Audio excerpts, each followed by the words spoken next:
Salut à vous tous, ici Jeff Rose, merci d'avoir cliqué sur cette vidéo. Alors donc, oui, une revue d'actualité sous les Red Flags. Alors donc, je suis à semblant d'avoir des drapeaux rouges, mais j'en ai pas pour l'instant. Mais en tout cas, Red Flags, quelque chose qui a marqué 2021 et on va faire une revue de tout ce qui s'est passé de Red Flags 2000. Dans l'année 2021. Et pour tous ceux-là qui ne savent pas qu'est-ce que c'est les red flags, c'est quelque chose que vous avez sûrement vu euh, maximum au mois de septembre, à peu près dans cette période-là, fin été, début automne. Bref, en tout cas, quelqu'un marquait quelque chose avec des petits drapeaux, vraiment des choses qu'il détestait. Et c'est des choses là-dedans que vous allez voir. Alors donc, j'ai mis deux petits bols remplis de mots. On va aller à la pige. Alors donc, soit on va aller avec six du côté du Canada et 6 du côté international pour faire un peu les 12 mois de l'année et tout ça. Alors donc, ce n'est pas un décompte, mais ça va permettre de débattre de ce qui s'est passé. Alors donc, on va y aller chacun un tour, soit le Canada, par la suite l'international, le Canada, l'international, bref. Vous comment, j'espère que vous comprenez assez de ce qui, du petit jeu de quoi qu'on fait. Assez, je commence à piger dans le côté du Canada et on commence par l'absence de Justin Trudeau à la journée Vérité-Réconciliation. Alors donc, je ne sais pas si vous vous souvenez ou pas de cette journée de Vérité et Réconciliation, mais moi je m'en souviens, c'était un moment assez devoir de conscience. Et malgré que ce soit Justin Trudeau qui ait adopté ce jour de la vérité et réconciliation le 30 septembre, malheureusement, il n'était pas du tout là. Je ne sais, on sait que bon, il était à Tofino en Colombie-Britannique et qu'il disait oui qu'il faisait son cabinet, qu'il avait parlé de manière non humaine à des survivants de pensionnats autochtones. Et qui disait oui, mais on avait vu des photos de lui de dos avec sa compagne Sophie Trudeau. Bref, je pense que réellement Justin Trudeau va être marqué au fer rouge pour cette première journée et que dire de ses excuses qui étaient totalement pathétiques, tout ça, il a pleurniché sa vie et on a ri de ça. Alors donc, bienvenue dans le monde de Justin Trudeau. Complète notre premier du Canada et on va y aller maintenant du côté de l'international. Vous qui me regardez hors du Canada également, je vous remercie d'être là puis aussi d'encourager mon travail finalement et tout ça. On va y aller. Attention, je brasse et on va y aller avec la crise israélo-palestinienne 2021. Alors donc, que dire de tout ça? Je pense que cette crise israélo-palestinienne, oui, ça crée ça soulève encore des passions, cette guerre-là, puisque ça date, on peut dire, de ça date depuis longtemps, soit de 1948. Et malheureusement, oui, il s'est passé quelque chose et malheureusement, ça a conduit à ça. Et malgré que certains se disent pour contre neutre, moi je suis totalement neutre de ça parce que c'est un problème très complexe à expliquer et il faut y aller de manière historique. Et et moi ce que j'ai totalement désapprouvé évidemment, c'est les fameuses, disons-le, escarmouches entre manifestants pro-israéliens et pro-palestiniens. Vraiment, c'est... Vraiment, je pense que d'importer euh,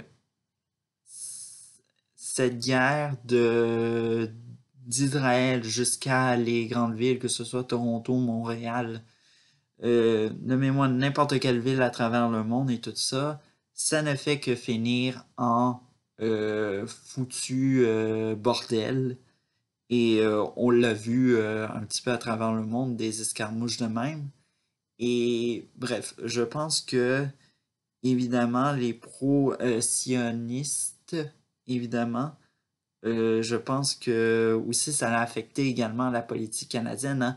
On remercie Tel Aviv, Jaffa qui nous a importé ce beau conflit au sein du Parti vert. Et évidemment, on va y revenir parce que, bon, je vais le dire un petit peu, un petit peu de manière. On a aussi le Parti vert qui est dans le bol des sujets. Tout ça, ça complète notre deuxième et on va y aller avec notre troisième qui est un sujet du Canada. Je brasse ça. Et on a le couvre-feu. Alors donc, le couvre-feu. Ça, c'était en janvier et je me souviens très bien quand ça s'est produit. J'étais chez moi en train de préparer le souper. Et soudainement, on regardait la télévision, c'était les nouvelles, puis ils en parlaient. Puis soudainement, la télévision, je pensais qu'on avait, disons-le, perdu le signal, quelque chose, ne marchait plus. Mais finalement, il y a eu un gros écran rouge et je vous le dis, j'ai eu la peur de ma vie avec le son que ça faisait. Euh, Vraiment, j'ai été un petit peu traumatisé. Je pense que l'avertissement a été conclu, mais ce couvre-feu en particulier, c'était à cause bon, du COVID. Là, on va s'entendre qu'on est toujours dans la même situation. Mais on n'a plus le couvre-feu particulièrement au Québec. L'Ontario a voulu faire la même chose, mais malheureusement, je pense que le couvre-feu a été assez écarté. Et bref, à partir de 20h, tout le monde était supposé d'être rentré dans la maison. Il y a eu des demandes assez spécifiques, particulièrement pour les itinérants. On sait qu'il y a un itinérant qui est mort, malheureusement, et qui est mort dans une toilette chimique. Et qui voulait rentrer dans un centre qui était malheureusement porte fermée. Et il a fini dans une toilette chimique et est mort. Question pour ne pas avoir affaire avec les policiers. Mais vraiment, le couvre-feu, ça a été vrai. Et surtout, je ne sais pas si cette dame de Sherbrooke va me dire salut. Salut, toi qui nous a fait honte avec ton mari en lest un peu partout à travers le monde et tout ça. Alors donc, pas nécessaire de dire regarde maman, je suis dans les journaux. C'est regarde maman, regarde comme je suis niaiseuse en titre dans les journaux. On va dans notre sujet international, notre quatrième. Et Et on arrive avec le référendum de Nouvelle-Calédonie. Alors donc, le référendum de Nouvelle-Calédonie, évidemment, c'est quelque chose qui s'est produit, je pense, la semaine dernière, si je me souviens très bien. En tout cas, ça s'est passé en décembre, évidemment, et ça a été, disons-le, un peu assez bidon. Mais comme je dirais un peu comme Natacha Polony du magazine Marianne, c'est un référendum qui bénéficiait plus pour un camp que les deux et tout ça. Parce qu'il faut savoir que on peut prendre l'exemple de celui de la Catalogne, évidemment. C'était plus c'était pas un rendez-vous qui était comme genre préparé pour que les deux camps aient voté de manière normale et tout ça. C'était un petit peu, on peut dire, chaotique. Et tout ça parce que on peut dire qu'on peut se rappeler que c'est interdit de. Mais tout ça, mais on soutient un peu les gens de la Catalogne qui veulent leur indépendance. Tout ça. Et les indépendants, je peux aussi les comprendre parce que, évidemment, c'est pas le bon temps. On est dans une période assez difficile. Et malheureusement, euh, aussi, c'était un référendum bidon et le discours du président français Emmanuel Macron a été, disons-le, assez bidon en disant que la France était plus belle avec la Nouvelle-Calédonie. Parce qu'il faut savoir que la Nouvelle-Calédonie, c'est un territoire français dans l'Océanie. Et tout ça, même chose avec la Polynésie française, Faneti et Futuna. Bref, tout ça. Très mauvais référendum. Le pire référendum de 2021, je dois avouer. Et bref. On y va avec notre cinquième, qui est un sujet canadien. Alors donc, je vous rappelle, on fait toujours Canada, International Canada, et on comprend le reste. Et notre cinquième, les élections fédérales 2021. Et ça, je dois vous l'avouer, c'était vraiment, c'était vraiment un cirque et tout ça. Puisqu'on a éjecté, figurez-vous, 600 milliards de dollars canadiens pour faire une élection. Parce qu'il faut savoir, premièrement, que Justin Trudeau, en 2019, était minoritaire. Et malheureusement, tous les processus pour tomber en élection de manière minoritaire ne s'étaient jamais ne s'est pas fait dans les règles de l'art. Et Justin Trudeau a voulu déclencher des élections parce il a vu les résultats au Nouveau-Brunswick et celui de la Colombie-Britannique en 2020. Et il s'est dit, tiens, si j'allais en élection et tout ça, je m'en fous, je suis le premier ministre et tiens, la gouverneure générale, signe-moi ça. Vous voyez à quel point que Justin Trudeau, en 2021, c'est encore le clown, le Cirque du Soleil Federal Edition. Et tout ça. Alors donc, sixième, qui est un sujet international, on va y aller avec celui-là qui voulait tomber du vol. Et c'est l'assaut du Capitole. Alors donc, comme vous le savez, Donald Trump a perdu ses élections en 2020. Il a tenté d'arrêter le comptage, même, bon, c'est peut-être hors sujet, mais je ne sais pas si vous le savez, mais Donald Trump avait déjà écrit sur Twitter qu'il voulait abolir le collège électoral. Et il ne l'a pas fait. Alors donc, disons-le que le collège électoral a choisi Joe Biden. Merci, M. Trump, de laisser la place à Biden pour la Maison-Blanche, mais non, vraiment, c'était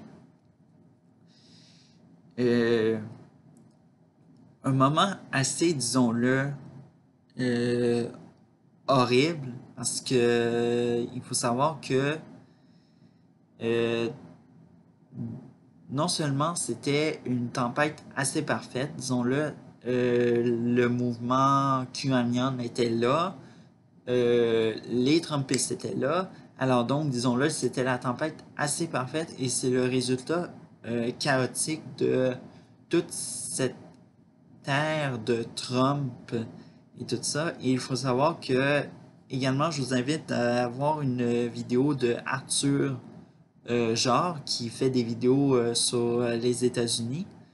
Et il est revenu de ça et on a révélé que Donald Trump n'avait pas suivi disons-le, ses supporters qui allaient défoncer le Capitole, on dirait. Mais vraiment, Donald Trump, on dirait qu'il est parti et qu'il est allé rire en disant pauvres fous et folles qui sont allés tout ça démolir le Capitole. Vraiment, c'est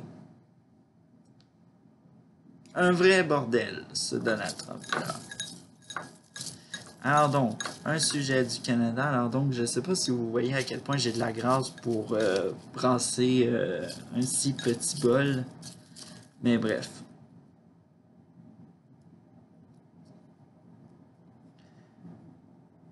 Notre septième sujet, l'été 2021 en Alberta. Alors donc, une chose que le premier ministre de l'Alberta, Jason Kenney, doit regretter à merveille. Et également son... Je sais pas s'il l'a remplacé, sa médecin hygiéniste en chef de l'Alberta, en tout cas. Bref, à quel point que le 1er juillet, Jason Kenney allait tout lever les restrictions sanitaires et tout ça. Le monde était super content. On va faire ça et tout ça. Et, oups, au final, à la fin de l'été, on remarque une belle petite hausse de cas de 1000, et, tandis que dans les autres provinces, c'était dans les 3 chiffres. Là, il ne faut pas faire des illusions. Et on se remarque que on voit que Jason Kenney est pris entre deux feux, toujours entre les anti... les... on peut dire ceux-là qui ne veulent pas se faire vacciner et ceux-là qui sont vaccinés. Et c'est ça un peu le problème de Jason Kenney au cours de 2020 et de 2021. Il est toujours coincé là-dessus.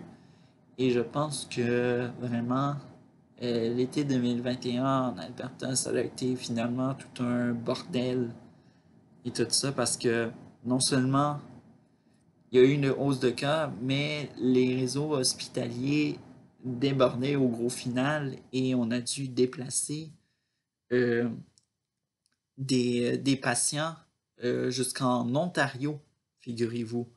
Alors donc, non, c'était pas une si belle été en Alberta finalement. Maintenant, sujet international et toujours cette grâce pour brasser des petits bols.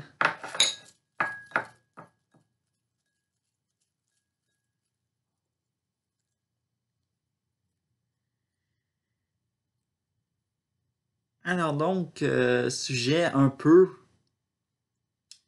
récent, mais qui beaucoup en lien encore avec la France. le début de campagne présidentielle en France. Et tout ça, vraiment, parce que juste à cause du moment où SOS Racisme, et tout ça, qui est un organisme non, disons-le, qui est subventionné par le gouvernement et tout ça, ça vient pas des gens qui sont, disons-le, et tout ça, a voulu faire un peu comme aux États-Unis. Les Français se pensent un peu comme les Américains. S'ils pensent que ça a marché aux États-Unis, ça peut marcher chez eux. Et malheureusement, ils se sont ramassés en train de se faire taper par une chaise sur la tête. Et on voit le gros résultat, une militante SOS raciste qui a pas voulu se faire soigner juste pour faire la pitié du monde parce qu'elle est ensanglantée et que c'est... en plus, c'était une blanche. On va se le dire. Et bref. Euh, Aussi, un autre moment hyper, disons-le, c'est à quel point Éric Zemmour soulève les passions. Tout ça. Et au fil de 2022, évidemment, ça va être peut-être un bon sujet, peut-être de vidéo avant qu'on recommence les quotidiennes dans l'actualité canadienne, quelque chose de même. Mais bref, je pourrais voir ça et vous dans les commentaires, je sais pas qu'est-ce que vous en pensez, mais je pense que la vie d'un Canadien et on connaît très bien Éric Zemmour pour ses propos homophobes qui a fait décoiffer l'actrice Anne Dorval sur le plateau On n'est pas couché. Petit rappel et tout ça. Alors donc, un sujet canadien. Alors donc, je pense on est à 8, je pense. Alors donc, à 8, on est à notre 9e. Et on a un sujet, alias catégorie météo, environnement, et j'ai nommé les tornades. Alors donc oui, il y a eu des tornades à l'international. On peut penser à cette éruption exceptionnelle de tornades qui ont subi dans le centre des États-Unis. Mais vraiment, euh, si vous voulez savoir mon avis au Canada, oui, c'est très rare qu'on en parle, mais vraiment, c'est vraiment quelque chose de phénomène assez, disons-le, étrange. Assez étrange et tout ça, puisque avec les changements climatiques, que vous voyez tout ça, il y a sûrement des phénomènes que vous voyez même pas, et il y a des phénomènes qui vont être de plus en plus visibles, comme par exemple les tornades. On en a eu une à Mascouche, évidemment, pas très loin de Montréal. C'était un quartier qui a été, bon, pas complètement rasé, mais qui a eu de sérieux dommages. J'ai même eu, à ce moment-là, il y avait une maison en rénovation. La maison, elle a été, je pense que c'était juste le deuxième étage, si je me souviens très bien, qui a été emporté. Euh, Également, malheureusement, il y a eu une personne de morte. Tout ça, c'était un homme, il s'était caché dans le cabanon et il a été retrouvé quelques mètres du lieu de la maison en rénovation en question. L'autre, évidemment, on voit que les tornades ne sont plus dans les prairies comme on les voit normalement. L'autre, c'était à Barrie. Et Barrie, cette ville-là qui est en Ontario, elle est dans un corridor assez propice aux tornades. Et comme je l'ai dit, avec les changements climatiques, il se peut que Barrie soit visé de plus en plus par des tornades. Et en 2022, qu'est-ce qui va se passer? On n'en sait rien, mais en tout cas, tout. Alors donc, je brasse et je brasse pour un sujet international. Et qu'est-ce qui va arriver? Ah ah, le film Alien, encore cette France. Alors donc, cette France qui a beaucoup de red flags actuellement. Je pense qu'il y en a 3 comparé aux États-Unis, Israël. Bof, c'est foutument drôle. C'est foutument drôle. Alors donc, le film Alien. Alors donc, quel beau film, je dirais même le pire. Ça mériterait, disons-le, le Raspberry Award du mauvais film de langue étrangère, puisque vraiment, vraiment, qui a envie de voir une biographie, un film pour faire, disons-le, je sais pas, moi j'ai considéré ça un peu comme un délire un peu de célébrité, genre on se paye quelque chose de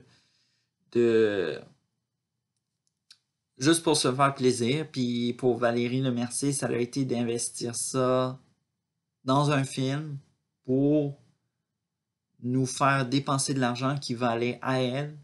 Vraiment, je pense que euh, des films vraiment pas biographiques, mais il y a 2 types de choix.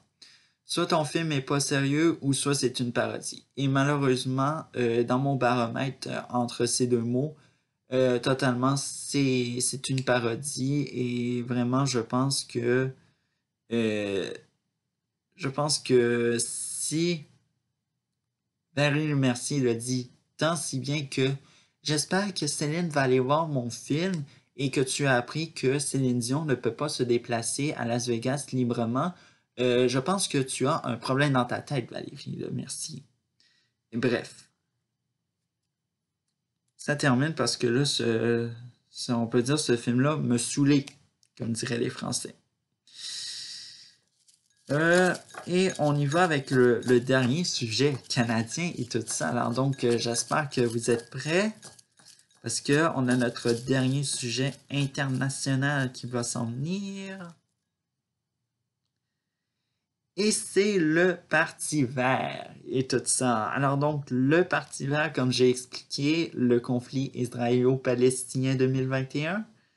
Alors donc, le conflit israélo-palestinien qui a beaucoup affecté le Parti vert, puisqu'il faut savoir que la chef qui était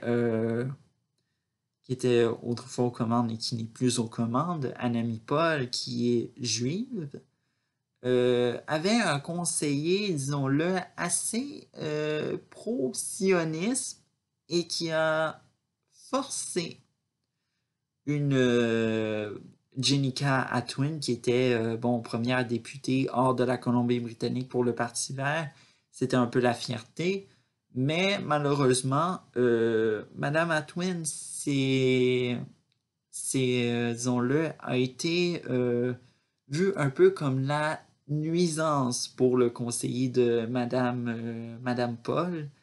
Et bref, vraiment, je pense que avec les élections qui se sont faites en 2021, malheureusement, pour tout vous dire, autres raisons pour vous dire que oui, le conflit israélo-palestinien a affecté des conflits internes dans le parti.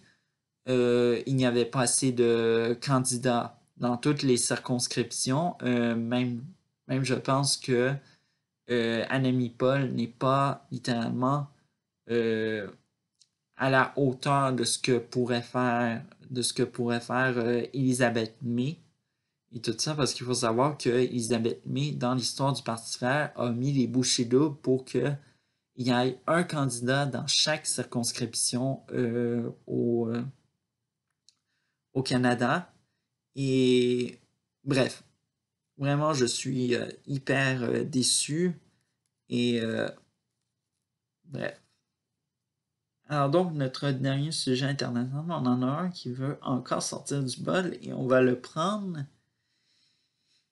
Et on termine avec vraiment une grosse palme d'or pour... on va parler de Travis Scott, Astro World 2021 et tout ça. Un festival vraiment...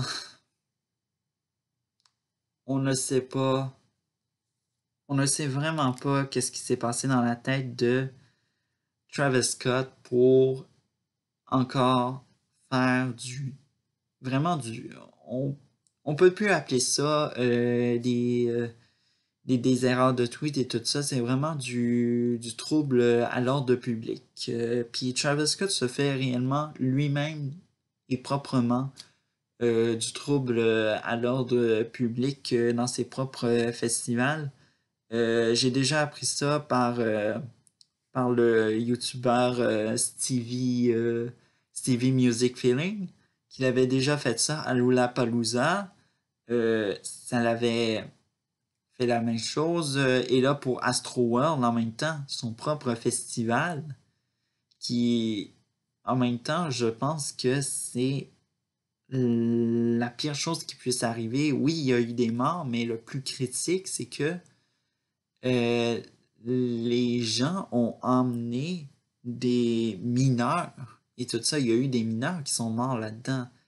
Et malheureusement, la pire chose, c'est qu'il y a eu un enfant, je pense, de 7 ans qui est décédé et que les et que je pense de quoi ont les parents dans leur tête pour amener un enfant à un festival où on va attendre vraiment des chansons pas assez éducatives et tout ça, qui n'est pas sur Parental Constant ou quelque chose de même, le sort de carré en noir et blanc pour dire que toutes les chansons ont été comme genre, on a toutes masqué les sacs, comme on dit. Et non, vraiment, c'était réellement le pire festival et malheureusement, Travis Scott va en payer encore en 2022 et tout ça. On a su récemment que pour Coachella, même s'il a proposé de faire quelque chose de gratuit, le festival a décidé totalement de totalement dire nous, on ne veut pas de ton chaos que tu as fait. Alors donc,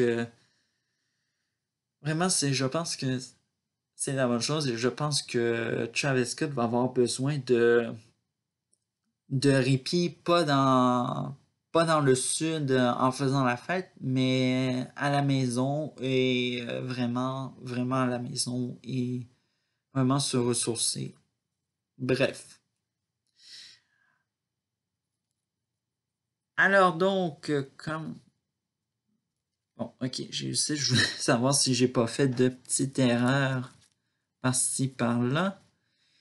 Alors donc, c'était les 12 choses qu'on a abordées de l'année 2021 et tout ça.